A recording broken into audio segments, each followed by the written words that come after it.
les attaques, c'est Vingegaard qui porte la première accélération. Jonas Vingegaard qui doit se sentir très très fort. Tadej Pogačar dans sa roue. Il n'a même pas levé les fesses sur la selle, Pogačar, pour l'instant.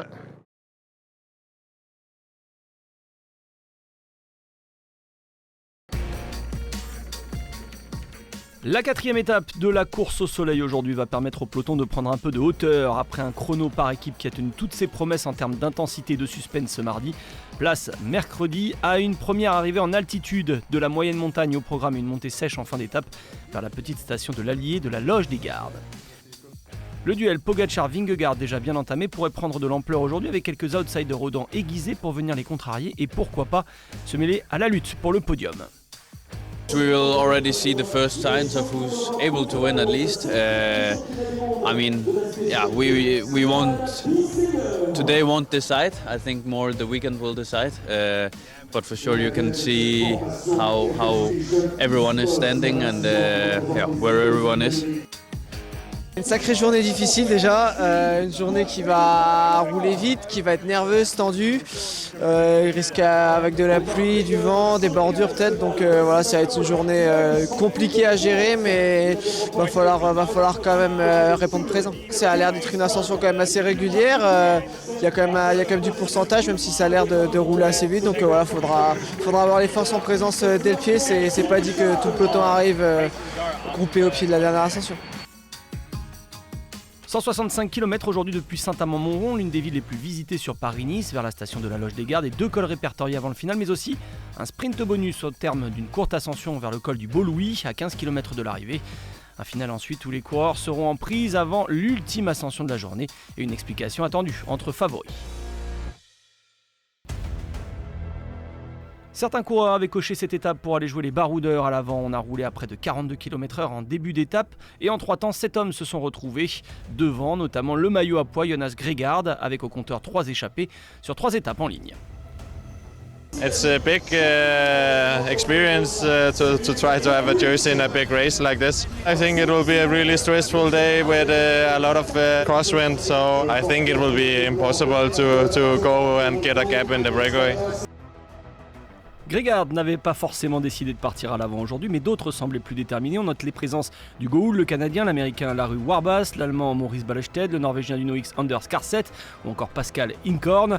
Et on retrouve également Lilian Kalmejan qui a envie d'en découdre avec les favoris. On n'est pas forcément les plus forts, mais c'est ce qui nous réussit aussi, c'est on tente des choses, on n'a pas peur des grands coureurs entre guillemets, et avec nos capacités on arrive à faire des belles petites choses. Donc aujourd'hui, moi en tout cas je vais être à l'affût et je vais essayer d'être à l'avant dès le début parce que je pense qu'en prenant un coup d'avance, c'est le seul moyen de jouer quelque chose aujourd'hui. À moins de 60 km de l'arrivée, alors que les coureurs arrivent à Vichy, le peloton est groupé derrière l'échappée qui possède encore 3 minutes 30 d'avance, mais les équipes de favoris reprennent la main en tête de peloton pour combler l'écart. Et la route va commencer à s'élever. D'ailleurs, la course au maillot à pois va être lancée dans la première difficulté de la journée, la côte du Vernet, à moins de 50 km de la ligne. Jonas Vingegaard a fait l'effort d'être dans l'échappée pour une raison, prendre des points. Il passe en tête sur ce premier Grand Prix de la montagne. Un seul coureur va être distancé après cette première difficulté, il s'agit de Maurice Ballestedt. Et plus loin, à la faveur d'une descente, c'est le champion des Pays-Bas de la Lotto Destiny Pascal Inkorn qui va prendre des distances. Mais il est rapidement repris et 6 hommes s'attaquent à la côte de Cheval-Rigon, dernier objectif de Vingegaard dans cette journée. Allez, comme prévu, Vingegaard passe en tête, 3 points. Ça lui en fait 14. Il aura été les chercher en tout cas, ces points de la montagne. Le deuxième au classement du grimpeur est loin derrière, donc il est assuré de conserver ce maillot aujourd'hui. Alors que l'on file vers le sprint bonus et donc quelques secondes à grappiller dans cette côte, les UAE de Tadej Pogačar décident de durcir la course pour revenir rapidement sur l'échappée. Une échappée qui va éclater sous l'impulsion de Lilian Kalmejan. 1 à 1, les hommes sont repris, le peloton commence à perdre des unités. Il reste 2 hommes à l'avant à quelques encablures de ce sprint intermédiaire et derrière l'échappée c'est Michael Matthews qui décide d'accélérer. Tadej Pogačar prend lui aussi quelques mètres d'avance sur la ligne. Matthews devance Anders Skarset. Tadej Pogačar prend 2 secondes de bonification. Et après quelques mètres, le peloton se reforme avant de se diriger vers le pied de la montée, vers la Loge des Gardes. Après quelques timides attaques au pied de cette dernière ascension, le peloton est cadenassé par Félix Großschartner, coéquipier de Pogačar. Et c'est bientôt Jonas Vingegaard qui place la première grosse banderille à 4,5 km de l'arrivée. Il est accompagné par le Slovène qui a sauté dans sa roue.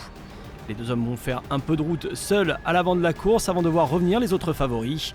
Un coup pour rien donc pour les deux anciens vainqueurs du Tour de France. Et c'est ensuite au tour de David Gaudu de tenter sa chance à 3 km de l'arrivée. Gaudu est seul en tête. Le coureur de la Groupama FDJ va prendre une vingtaine de secondes d'avance, il gère sa montée. Et après une accélération de Pogačar, le Français va bientôt voir revenir le Slovène sur lui. Les deux hommes sont seuls, Vingegaard est un peu court. Les hommes de tête s'allient pour distancer les autres coureurs capables de jouer le général. Ils ne reviendront pas. Ils vont passer ensemble sous la flamme rouge avec une vingtaine de secondes d'avance. Vingegaard plafonne et va même être dépassé par Gino Madère. Devant, on va se battre pour la victoire d'étape. Est-ce qu'il va pouvoir jouer la victoire? Et il y va, David Gaudu, qui attaque Tadej Pogačar. Il est incroyable, David Gaudu. Il y en avait encore. Pogačar est repassé. C'est Pogačar qui va remporter l'étape et prendre le maillot jaune. Ici à la loge des gardes, mais David Gaudu réalise une magnifique opération. David Gaudu sera deuxième du général. Victoire de Tadej Pogačar en maestro. Maillot jaune pour le Slovène et David Gaudu qui réalise une montée épatante, qui prend la deuxième place. Tadej Pogačar a testé Jonas Vingegaard aujourd'hui et signé la grosse opération de la journée, des bonifications, une victoire d'étape, un rival repoussé à plus de 44 secondes. Le Slovène était tout simplement trop fort pour le Danois et continue d'empiler les succès cette année.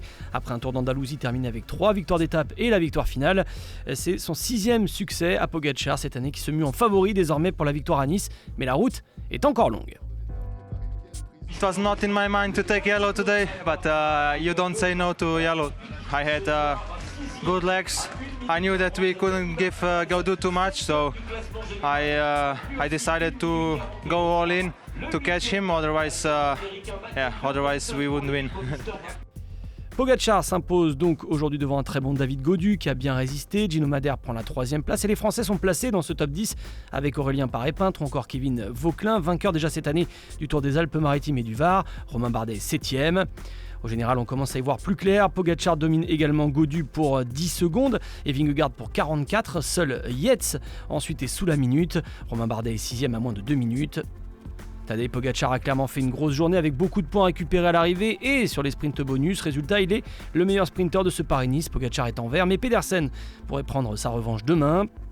Les poids sont disputés. Jonas Vingegaard, présent dans l'échappée du jour, a pris 6 points précieux pour rester devant le vainqueur de l'étape à l'arrivée quoi qu'il arrive, puisqu'il y avait 10 points distribués au sommet à la loge des gardes. Pogačar a 2 points de retard seulement sur Vingegaard. Pogačar récupère également aujourd'hui son maillot blanc de meilleur jeune. Il possède une marge importante sur les autres jeunes, notamment Matteo Jorgensen de la Movistar ou encore Mathias Skelmos de la Trek Segafredo et Kevin Vauquelin, auteur d'une belle montée aujourd'hui. Demain, une étape longue, la plus longue de cette édition avec plus de 210 km entre Saint-Symphorien-sur-Coise et Saint-Paul-Trois-Châteaux dans la Drôme. Un début d'étape vallonné et un final qui pourrait faire des dégâts chez les sprinteurs qui sont pourtant attendus sur la ligne, à moins que les baroudeurs n'aillent au bout d'un long périple.